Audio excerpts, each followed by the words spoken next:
Hey Waffle Gang, I do hope you are well.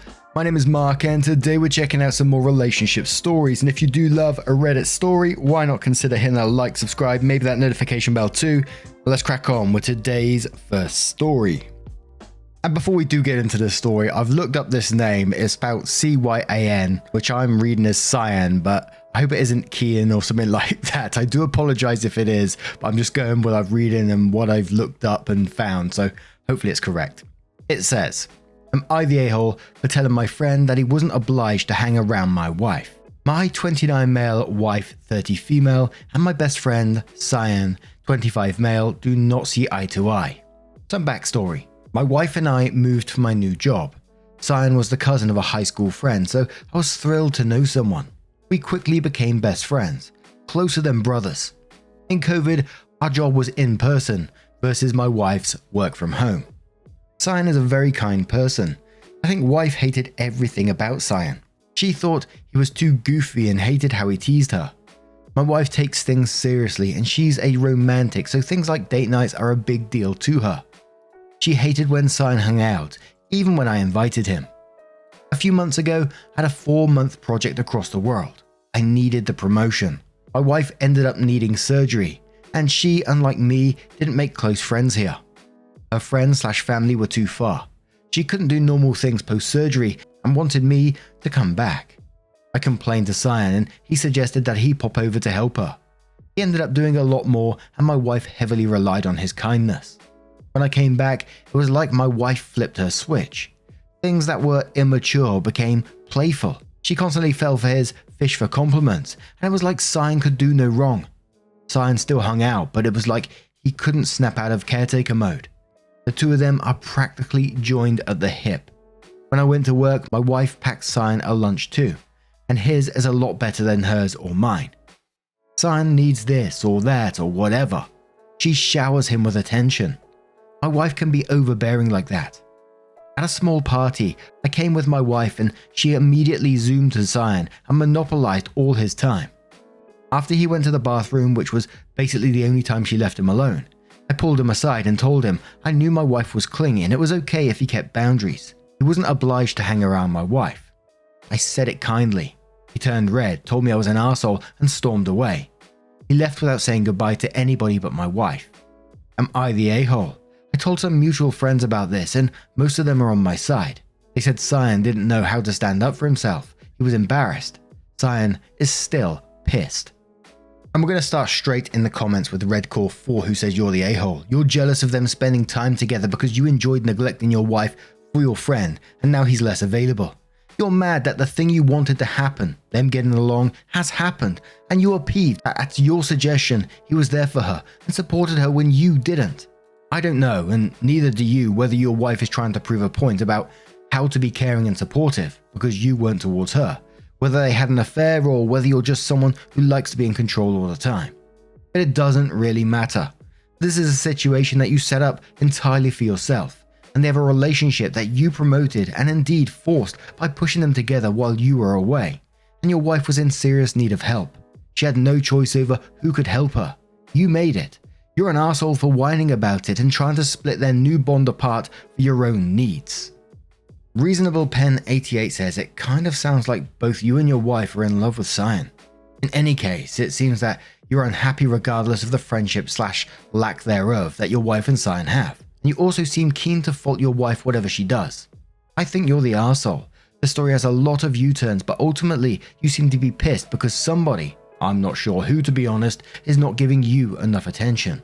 Which is only an arsehole move because when your wife was in the exact same position, you imply she was being unreasonable, which sort of makes you unreasonable by your own definition. Evening Produce says you're the a-hole for what the other people said, but also this. I know my wife is clingy. He wasn't obliged to hang out with her. He didn't know how to stand up for himself and he was embarrassed. And in the comments, she'll feel hurt that he's too awkward to say he doesn't want to be friends. You think he doesn't actually like her or even that he has no reason to like her. You've decided that he's just tolerating her and she's lavishing care on someone who is pretending to like it. You're calling him a liar. You're calling her unlikable. And you brought in others at a work party to make fun of their friendship. She sobbed for you to come home and take care of her. You prioritized a project and promotion. He He was there for her, above and beyond what you thought she needed, and still does things with her that you wouldn't dream of, like letting her put makeup on him. You are jealous and selfish. You're going to lose them both if you don't treat them both with respect, love, and appreciation. But hey, at least you have your promotion. And there was clearly some information that we're missing here, so I had a little dig through the comments, and DB asks, do you know if something romantic happened between them while you were away? Opie says, I highly doubt it. First of all, my wife would rather dump someone than cheat on them. I've seen all of her texts with Cyan and there's nothing inappropriate. Second, I'm 95% sure Cyan is gay. He lets my wife put makeup on him. He loves cute things almost as much as my wife, and he loves being called pretty by her. I've never seen him date anyone. Also, she's 5 years older than him, which is pretty uncommon. It's probably more older sister or motherly feelings. Not shocked, Fruit Weird says there's something rotten in Denmark. However, a few things are missing. Did your wife end up needing surgery before or after you left? Edit, you're the a-hole after the extra information. You knew she had surgery planned and still left. Opie says, her surgery was planned before I left for right in the middle of the project. She wanted me to be there, but it wasn't possible. She complained she couldn't do anything and was basically sobbing at me to come home. It was constant complaining no matter when I picked up the phone. Do you know when you sort of just like push down on your sinuses and you're just like, oh, fucking hell. That's what I'm doing right now. And one more comment where Opie replies. So Snake's Newbie says, so ridiculous. Let's ignore the fact that you were inviting your friend to your romantic date nights with your wife and somehow still don't see why she was angry. And your only solution for helping your wife who had surgery was to invite someone you knew she did not like, at the time, into her home, while she is vulnerable and alone, to help her. And now you're clearly jealous of their friendship, even though you were doing the same type of overbearing, boundary-stomping bullshit that she is now. Opie says, you make it sound like I sent a creep with the whole emphasis on vulnerable and alone stuff. And now my wife trusts Sam completely. He helped her shower after she literally didn't take one for a week after surgery. So then Opie updates the post and says, my wife 30 female and I 29 male, have a close friend, Cyan 25 male. He was my close friend first, but after a period of a little over 3 months of a medical situation in which he helped take care of my wife, they became friends. My wife and I have hit a rough patch recently. She accused me of being distant, of not paying attention to her or caring about her, and other things to imply I'm lacking as a husband. Meanwhile, I have a lot of things on my plate that she refused to acknowledge, like the fact my insomnia is getting worse, my job hours are killing me, and I don't have free time to do anything anymore. A few weeks ago, Cyan and I were hanging out with some buddies from work, and we were talking about how a friend was blindsided by divorce. Cyan made a comment to me that my wife won't be a taken woman for long. I saw this as my wife had confided in Cyan that she was going to divorce me and he was giving me a heads up. I had to beat her to the punch and I went to the top divorce lawyers in the area. At the time, I didn't realize that it meant she hadn't met with divorce lawyers. We didn't have many assets. My parents paid the down payment on our house. I served her papers and she sobbed for hours. She seemed shocked since I owned more of the house. I asked her to leave and she left reluctantly, but not without more sobbing. My wife went to a hotel at first, but here's where it gets messed up. I found out she started living with Cyan. I couldn't get in touch with her. I confronted Cyan at work and he said it was obvious that she would stay with him because she had no other friends in our state and she hadn't planned on being kicked out. He said he would take care of her. I didn't feel reassured. My wife is a planner. There is no way she would not have a place to go if she was going to divorce me. The only reason I asked for a divorce was because she was getting one, and I knew that the person who flies first has the upper hand. I think my friend manipulated me into divorcing my wife. I don't know why. What do I do now? And then this all moved over to r/divorce, where Opie was asking, has anyone been successful in suing for alienation of affection? It says, we're going through divorce proceedings and I had no idea that it would take so much time since writing up the papers was pretty quick and straightforward. She's living with a person who caused my divorce. We live in a state where you can sue someone for alienation of affection or saying that they basically caused your spouse to stop loving you and wrecked your marriage. I talked with my lawyer and he said that I could sue for alienation of affection, but it wasn't likely to succeed. There's also a thing called criminal conversation, but you have to prove that they engaged in sexual contact before the marriage ended. I know that my ex and the person are likely in a relationship now based on the crude things he said to make fun of me. but it would be impossible for them back then, so I decided to just sue for alienation of affection. I don't know if I can trust my lawyer because he seems to be looking out for himself / maybe too lazy, since he said I shouldn't shop for divorce lawyers because it'll look bad to the judge. And of course, people backtrack these posts, so Red Tory came in immediately and said, "Oh, sod off, mate. You caused this. You brought Cyan into your marriage. You neglected your wife. You talked Cyan into looking after your wife when she needed you. You got jealous that they developed a friendship. You tried to come between that friendship. You mistook a comment about you being a shitty husband, thinking that it meant your wife was going to divorce you. You went running to a lawyer instead of sitting down and discussing things with your wife. She ran to the only friend that she had. After leaving all her other friends behind, for you had a hand in her misery and alienation of your marriage. This is all on you. I hope your lawyer is presented with your previous posts and laughs in your face. If not, I hope your ex-wife and Cyan find them and present them to your own lawyers. Do yourself a favor. Drop the charges and move on with your life. You never cared about your ex-wife when you were married. Why do you care so much now when you are divorcing her and she is living with your ex-friend?" And there was one more comment from OP because someone tries to give OP advice based on the alienation of affection, and OP says it happens in our state. There have been several judgments in the past few years, but normally it's settled out of court, my lawyer says. My lawyer said it's a very strong argument that the third party caused the breakdown in our marriage. I have lots of evidence, texts, photos, documents, testimony from others that I gave to my lawyer about what he did. He fulfills all the requirements. My lawyer said that while it's practically undoubtable that the third party caused the dissolution of a once happy marriage, which would make for a successful suit, the problem is that it's harder to argue that I was the more damaged party between me and my ex. If I go through with the suit, my lawyer isn't sure what is going to happen. For the affair, there's something called criminal conversation, which you need to prove there was a physical affair before the marriage ended. My ex literally couldn't have sex at the time, and there were no indications of a physical affair on her end at the time. Not sure about now, so that's a dead end. The third party harmed my health. We both share a love of traveling. I wanted to travel to a country that bans certain medications I have to take for my health, which includes mood swings and impulsive behavior. The third party encouraged me to get off of them, so I wouldn't need them by the time we traveled. My lawyer said this would be an example of deliberate behavior to disrupt a marriage. Everything can be twisted one way or another to make either of us the victim of alienation of affection. My ex liked certain children's animal stores, think Bambi or Charlotte's Web, and the third party liked to tug on her cheeks and call her a nickname based on that, like Bambi or Little Pig. She didn't like him doing it at first, and she thought he was being too rough, and I knew it was harmless. But now she likes it, in which my lawyer said could help my case that her affections were turned towards him instead of me. But it could also show that it was a pattern of hurtful behavior targeted at my ex by the third party, which could make her the victim. She's living with him now, which shows she's not the victim and was alienated from me. But it's complicated by the fact that she started living with him after our separation began and we signed the papers. So it's more a question of who was harmed more, which my lawyer says is complicated. And there was just comment after comment on this one telling OP that they was in the wrong, from like looking at his previous post and saying, look, you just need to back off here. You was totally in the wrong. You left her at her most vulnerable, etc., etc. But, it sounds like it's just falling on deaf ears, and that was where the post ends. But what do you guys make of this one? What do you think will happen in the future? Let me know your thoughts down in the comments below. Let's move on to another story.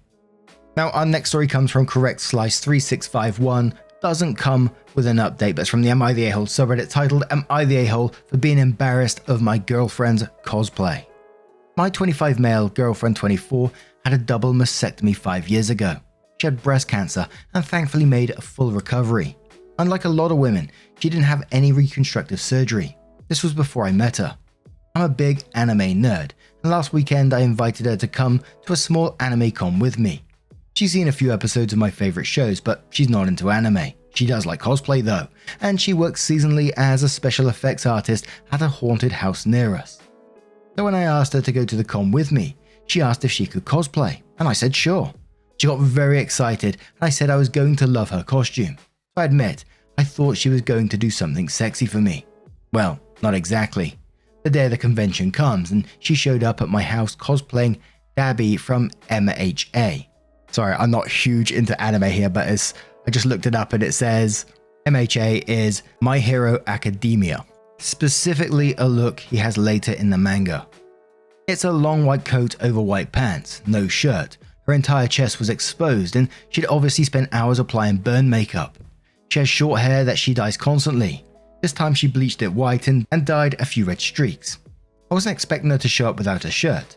Her burn scar makeup only covered half her chest, so you could clearly see her mastectomy scar. It wasn't a very attractive costume, especially since she'd gone all out with the scars and made them look raised and kind of realistic. We went to the con, and while a lot of people came up to take photos with her, I noticed several others looking at her chest. That evening, she said I'd been quiet all day, and I honestly told her I was a little embarrassed that she was flaunting her mastectomy scar like that. She got mad and said she was making the best of her situation, and said I was being insensitive, and she's been distant ever since. I'm starting to feel guilty. Am I the a-hole? Holy shit, how badly can you fuck up in one post? But, you know, just redacted things says it better than I ever will. They say, you're the a-hole, and you know what? I'm going to bullet point this for you. So, a list of things that make you the a-hole. Expecting your girlfriend to cover her scars. Expecting your girlfriend to dress as a woman. Expecting your girlfriend to be doing a hobby that she enjoys for your sexual gratification. Expecting your girlfriend to be sad and mopey about her situation and not make the best of something, probably based on how you've spoken. Expecting your girlfriend to be traditionally feminine in a way that caters to your sexual interests. Your girlfriend is seemingly a very fun and creative person who put the time and effort into doing something cool and fun to interact with your hobby and find a meeting point between your interests. It's very thoughtful of her, and she's clearly very talented and was excited for you to see her costume, because she expected you to think that her craftsmanship was amazing based on the con's reactions. I'd probably say it was. You don't seem to appreciate her for the person she is, and expect a lot out of her in very superficial ways. Grow up. It's an incredibly childish way to feel about the entire thing. Maybe you're not meant for her if you can't handle her just being a person outside of the traditional femininity that you find attractive.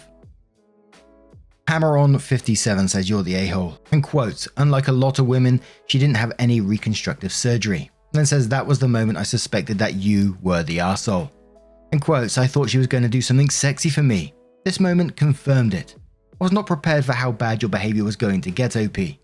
She survives cancer and is left with a prominent scar, something a lot of people would struggle with to a huge degree. But this lady is awesome and proudly incorporates her scar into her cosplay. I'll admit, I'll have no idea who the character is. You see this and you get embarrassed to be seen with her. You're embarrassed that she put a huge amount of effort into her cosplay to an event you invited her to. You're embarrassed that she's not ashamed of her body. You need a serious attitude adjustment, OP. Inside Garden says you're the a-hole, and a massive one. Scars are part of our lives, and her show she fought and survived. There is nothing embarrassing in integrating scars or other body marks into cosplay. She's a special effects artist and obviously skilled in this topic. That you expected something sexy and were disappointed and embarrassed is a complete you problem. In case nobody told you before, cosplays aren't automatically meant to be attractive, and instead of standing up for your girlfriend when people staring at her, you chose to tell her that you were embarrassed after the whole thing. Now I'm going to turn this one to you guys. What do you guys make of this situation? Let me know your thoughts down in the comments below. And let's go on to another story, which comes from Educational Aid 572 and says, am I the a-hole for sending my brother a list of every item of ours that my nephew ruined? For the context, I, 25 female, have a niece, Bella, 7 female, and a nephew, Michael, 10 male. They are my brother Alex's kids. I love them both, but I have a much closer relationship with Bella. Michael is a good kid, but he is a ticking time bomb. He's absolutely uncontrollable. I'm his aunt and I love him, but I really can't have him around for long. The last time he was in our house, he poured my nail polish collection on my wife's favorite silk Persian carpet. And that isn't even 1% of the damage he has done. My wife, 27 female, and I recently bought a villa out of town. It has a game room, pool, and many things Bella adores. So we offered to give her a tour of the place and let her check out the rose garden there, if Alex and his wife agreed. Alex said either both Michael and Bella were to be included or none of them were going. My wife and I both insisted to only take Bella, but he was not having it, so we said we would just go by ourselves. Alex got really mad at us and said it was disgusting that we favored Bella because she was a girl, and that we were both hypocritical and unfair to Michael, and never included him in our plans. I told my brother that Michael was an uncontrollable kid. He had the audacity to ask what Michael had done. I told him I'd let him know. I've told him the items over the years as it happened, but he always said it was an accident and that Michael's a boy and boys play rough. I made a table including every item my nephew damages in our house and the estimated cost. It included a few of my wife's antique vases, her glass statue of the Eiffel Tower, carpet, several of my wife's crystal decorative items, and 2 phones. He flushed them down the toilet, even the mirror of my car. I sent the list to Alex. He is now extremely angry with me and thinks I'm being an arrogant person and taking after my wife's trait of being an uptight rich kid. I'm not talking to him at the moment. Was what I did arsehole territory? And we'll start off with Petty Penny Pincher, who says not the a-hole. While I understand your brother's point about both kids or none, I generally tend to agree in most cases. This is not the same. So as long as you're not leaving out any damages your niece has done, this clearly isn't about a gender preference. This is more of an actions have consequences situation. While it might feel unfair to Michael, this is the opportunity for his parents to teach him to behave better in other people's homes. I also don't think it would be fair for the niece to be denied things due to her brother's behavior. Also, people need to be more realistic in life. Don't ask a question you don't truly want the answer to / can't handle the answer to. As well, you can love your kids and still understand where they may have faults, instead of ignoring there's a problem. Work to fix it. Salt Spray Rose says not the a-hole. Alex says, what did he even do? Opie says here's a list, and then Alex says how dare you show me a list of all your fancy stuff, show off. Having nice things doesn't give someone else the right to take or destroy those things. Being male isn't an excuse for being destructive, rowdy, rude, etc. If anything, he's implying he doesn't think much of his son if he thinks boys aren't capable of appropriate behavior and that everyone should just accept him as he is. Now, I'm going to turn this one to you guys. What do you guys make of this situation? Let me know your thoughts down in the comments below, if you have a moment of your time, of course. Now, just a huge thank you from the bottom of my heart for joining me today, getting involved in the stories on YouTube, on Twitter, wherever, whatever you're involved in. I really appreciate you, so thank you so much. Even if you don't comment and you're just having a little listen, I really appreciate you. So thank you for taking that time out of your day. I know it's extremely important, and I really do appreciate it, so thank you. And hopefully, I will see you in the next one. Take care, and much love.